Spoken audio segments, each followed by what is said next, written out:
오랫동안 모든 죄 가운데 빠져 더럽기가 한량 없던 우리를 아무 공로 없이 구원함을 얻어 하나님의 자녀 지금 되었네. 주의 그 사랑 한량 없도다. 찬송할지어다 예수의 공로. 주의 그 사랑 한량 없도다. 찬송할지어다 예수의 공로. 아멘.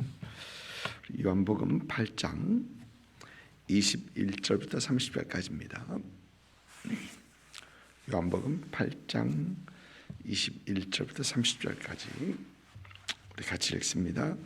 다시 이르시되 내가 가리니 너희가 나를 찾다가 너희 죄 가운데 죽겠고 내가 가는 곳에는 너희가 오지 못하리라. 유대인들이 이르되 그가 말하기를 내가 가는 곳에는 너희가 오지 못하리라 하니 그가 자결하려는가. 예수께서 이르시되 너희는 아래에서 났고 나는 위에서 났으며 너희는 이 세상에 속하였고 나는 이 세상에 속하지 아니하였느니라. 그러므로 내가 너에게 말하기를 너희가 너희 죄 가운데 죽으리라 하였노라. 너희가 만일 내가 그인 줄 믿지 아니하면 너희 죄 가운데서 죽으리라. 그들이 말하되 내가 누구냐? 예수께서 이르시되 나는 처음부터 너에게 말하여 온 자니라. 내가 너에게 대하여 말하고 판단할 것이 많으나 나를 보내시니까 참되시매 내가 그에게 들은 그것을 세상에 말하노라 하시되 그들이 아버지를 가리켜 말씀하신 줄을 깨닫지 못하더라. 이에 예수께서 이르시되 너희가 인자를 진 후에 내가 그인 줄 알고 또 내가 스스로 아무것도 하지 아니하고 오직 아버지께서 가르치신 대로 이것을 말하는 줄도 알리라. 나를 보내신 이가 나와 함께 하시도다. 나는 항상 그가 기뻐하신 일을 행함으로 나를 혼자 두지 아니하셨느니라. 이 말씀을 마치심에 많은 사람이 믿더라. 아멘. 유대인들은 예수님을 믿지 못합니다.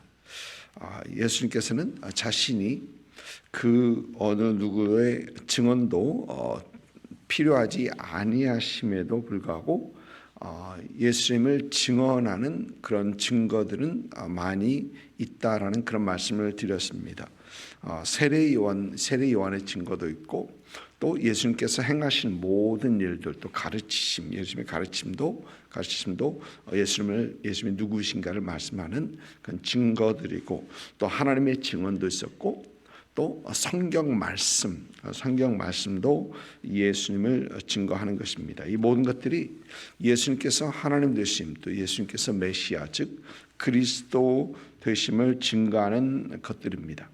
그런데 유대인들은 예수님께서 갈릴리 출신이다라는 이유로 그가 그리스도가 될 수 없다라고 생각합니다. 그리고 예수님을 믿지 못하는 겁니다. 그런데 실제로 그들이 예수님을 믿지 못한 이유는 그들의 마음의 강팍함 때문이죠. 강팍함 때문입니다. 오늘 말씀에서 예수님께서는 그들이 예수님을 찾다가 찾지 못하고 죄 가운데 죽을 것이고 또 예수께서 가시는 곳에 그들도 올 수 없다라고 말씀하십니다. 보니까 다시 이르시되 그러셨죠. 21절 말씀 보니까 그 이유는 7장에서도 예수님께서는 자신이 그들과 잠깐 있다가 보내신 이에게 돌아가실 것이고 그들은 예수를 찾아도 만나지 못할 것이고 또 오지도 못할 것이다라고 예수님께서는 이미 벌써 말씀하셨습니다. 그때 기억하시죠? 그때 사람들의 반응은 이 사람이 어디로 가려는가? 헬라인이 있는 그곳으로 가서 헬라인들을 가르칠 것인가? 라는 어떤 그런 의문을 참 말이 안 되는 어떤 그런 의문을 했었죠. 사실 말이 안 되는 질문을 말할 수밖에 없는 것이 전혀 이해가 되지 않기 때문에 이해할 수 없는 말씀을 하시기 때문에 그렇습니다. 그런데 오늘 말씀을 보니까 유대인들은 예수께서 그가 자결하려는가 22절이죠. 너희가 오지 못하리라 하니 그가 자결하려는가라는 어떤 그런 말을 합니다. 사실 이 얘기는 이 말은 유대인들이 예수님을 향하여 빈정거리는 어떤 그런 말입니다. 어느 학자들은 이 자결하려는가 이 말씀을 자결할 것도 아니면서 라고 번역을 그렇게 하는 것이 맞다라고 하는 학자들도 있습니다. 그러니까 유대인들은 자신들이 하나님의 백성이라는 선민이라는 그 이유 때문에 그들은 당연히 천국에 갈 것이다. 선민이라는 택하기 때문에 하나님께서 택하셨기 때문에 바로 천국에 갈 것이다라고 생각합니다. 그러나 만일 예수님께서 자결을 한다면 그 지옥에 갈 것으로 생각하면서 에이 당연히 자결할 것도 아니면서 만일 자결한다고 해도 그 아무도 따라갈 수 없기 때문에 따라가지 않을 것이기 때문에 자결할 것인가 라고 지금 자결할 것도 아니면서 하면서 빈정거리고 있는 어떤 그런 모습이 바로 지금 이 말씀 이 모습입니다. 예수님께서는 분명 하나님께로 돌아가실 것을 말씀하시는데 십자가 부활 승천 사건을 두면서 주님께서는 하나님께로 돌아갈 것을 말씀하시는데, 그런데 유대인들은 이 말씀을 듣는 당시 유대인들은 이것을 알 길이 없죠. 알 방법이 없는 것입니다. 오늘 말씀에서 예수님께서는 유대인들의 죄를 말씀하십니다. 여러분 복음이라는 것은 예수 믿으면 구원을 얻는 것이다 라는 메시지가 이 복음, 좋은 소식, 이 복음입니다. 여러분 그런데 그 말은 예수 믿으면 구원을 받습니다 라는 말은 또 예수 믿지 않으면 죄 가운데서 죽을 것이고 심판을 면하지 못할 것이다 라는 그 말이기도 합니다. 여러분 복음의 핵심은 분명 예수 믿으면 구원을 받습니다 랍니다. 그러나 여러분 우리 성경은 분명히 거기서만 멈추지는 않죠. 거기서 멈추지 않습니다. 예수 믿지 않으면 심판을 받는다는 메시지도 우리 성경은 반드시 분명히 말하고 있습니다. 5장에서 보니까 생명의 부활을 말하는 것과 함께 심판으로 부활할 것이다 라는 그런 말씀도 우리가 봤었죠. 생명의 부활을 말하는 거 하면은 심판도 말을 하고 있습니다.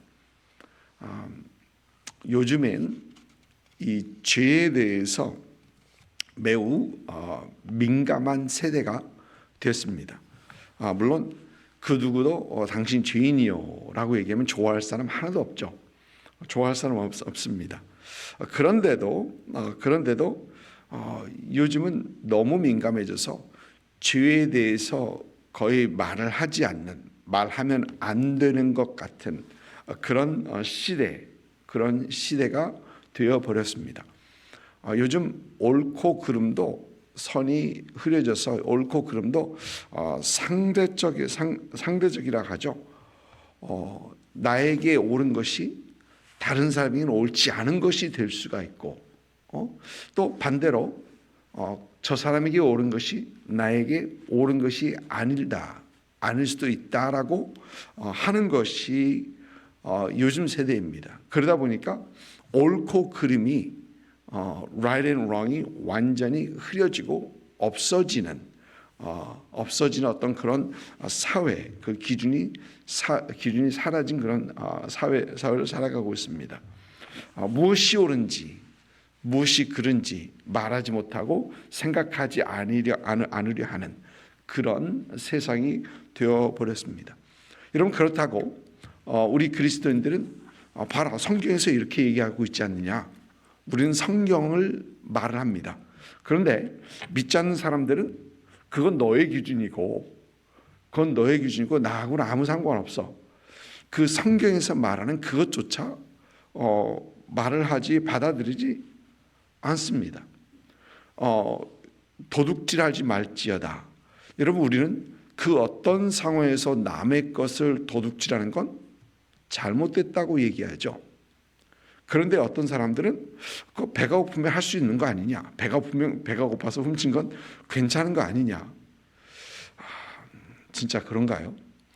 배가 고파서 남의 것을 훔쳐 먹으면 그건 죄가 아니다. 훔친 게 아니다. 나쁜 게 아니다. 그건 아니죠. 그렇게 이 가장 기본적인 것까지도 죄로 여기지 않는 그런 세상이 되어버리고 있다라는 것입니다. 여러분, 그런데 분명한 것은 죄를 말하지 않고, 죄를 인정하지 않고, 죄를 이해하지 못하고, 우리 죄를 위하여 십자가에 달리신 예수 그리스도의 사역을, 구원 사역을 우리는 이해하지 못한다는 겁니다. 나는 죄인이라고 생각하지 않는데 그분이 왜 나의 죄를 위하여, 죄인이 아닌데 왜 나를 위해서 십자가를 지셨다고 하나, 이해가 안 되는 겁니다. 말이 안 되는 겁니다. 여러분, 그래서 십자가를 말을 하기 위해서는 우리는 분명히 죄를 다루어야만 하죠. 죄를 이해해야만 한다는 것입니다. 사도행전 2장을 보니까 사도 베드로가 오순절 날에, 성령께서 임하신 날에 군중 가운데 서서 복음을 외칩니다. 그리고 그의 메시지는 너희가 죄 없는 예수를 죽였다. 그러자 그들은 마음에 찔려 그들은 묻기를 형제들아 우리가 무엇을 어떻게 해야 할꼬. 그러니까 회개하고 죄사함을 받으라. 회개하고 죄사함을 받으라고 얘기합니다. 회개하고 세례를 받으라. 죄사함을 받으라고 얘기합니다. 죄를 먼저 다루고 예수께 나올 수 있어야 한다라는 것입니다. 이런 말씀을 듣는 사람들의 반응이 여럿입니다. 사도행전에서도 보니까 베드로가 전했던 그 말씀을 보면서 그들이 마음에 찔려 우리가 무엇을 어떻게 해야 할꼬. 그런데 7장에서 보면은 스데반 집사님이 외치는 그 소리를 듣고 그들의 마음에 이를 갈고 그들 돌로 쳐 죽였죠. 같은 메시지를 전하는데, 같은 메시지인데 하나는 반응이 우리가 무엇을 어떻게 해야 할 거면서 회개하면서 나오는 사람이 있는가 하면 그러지 못하고 이를 갈고 마음의 분한, 그 강박함 때문에 그런 거지 않습니까? 오늘 말씀에도 보면은 이 바리새인들 중에 실제로 예수님의 말씀을 듣고서 전하신 말씀을 듣고서 바리새인들 중에 예수를 배척하는 사람들인가 하면 후에 보면은 바리새인들 중에서도 주님을 믿고 주 앞에 나오는 니고데모 같은 사람이 분명히 있는 것을 봅니다. 예수께로 나오는 사람이 있습니다. 예수님 말씀 듣고 예수님을 떠나가는 사람이, 더 이상 함께 다니지 않게 따르지 않는 사람이 있는가 하면 생명의 말씀이 주께 있으니 우리가 어디로 가리오라고 하면서 예수님을 따르는 제자들도 있는 것을 보게 됩니다. 말씀을 듣는데, 말씀을 듣고 반응이 완전히 다른 겁니다. 여러분, 사실 말씀을 듣고 그들이 믿고 안 믿고는 그들의 선택이고 그들의 책임입니다. 그러나 예수 그리스도의 복음을 전하는 것, 올바른 복음을 전하는 것은 우리의 책임입니다. 우리의 책임입니다. 복음은 그대로 전해야 되는 것은 우리에게 책임이 있는 것입니다. 여러분, 복음은 동전 양면과 같다고 그러죠. 한쪽에는 구원이고 다른 쪽에는 심판을 분명히 말을 합니다. 가끔 교회에서는 은혜들 많이 말하죠. 맞습니다. 은혜 많이 말하는 것이 맞습니다. 우리를 구원하신 그것도 하나님의 은혜고, 우리와 함께 하신 것도 하나님의 은혜고, 모든 것이 하나님의 은혜이기 때문에 은혜 말하는 거 맞습니다. 그런데 은혜만 부풀리고 죄를 말하지 않는다면 그것은 올바른 복음이 될 수 없다라는 것이죠. 하나님의 은혜를 말하려면 무엇이 은혜인가? 우리를 죄 가운데서 구원하신 그 하나님, 우리를 죄 가운데 구원하시기 위하여 아들을 보내시고 십자가에 달리게 하시고 우리 죄를 사하신 그 하나님의 그 은혜, 그 죄를 말하면서 하나님의 은혜가 드러나는 것입니다. 여러분, 그래서 우리는 예수 자랑하며 예수 말할 때 분명 당신 죄인이요라고 그렇게 직접적으로 말할 수도 있겠지만, 그러나 말 속에서 그 우리의 죄를 얘기하고 우리를 구원하신 하나님의 은혜를 말할 수 있는 그런 우리가 되어야 되겠다라는 것입니다. 우리의 죄를 사하시기 위하여 십자가에 달리신 예수 그리스도를 올바로 말하고 올바로 전할 수 있는 그런 저와 여러분 될 수 있기를 주님의 이름으로 축복합니다. 오늘 하루의 삶 속에서도 죄와 씨름하시고 또 우리 주님의 은혜를 깊이 묵상하시며 깨닫는 그런 복된 하루가 될 수 있기를 주님의 이름으로 축복합니다. 기도하겠습니다.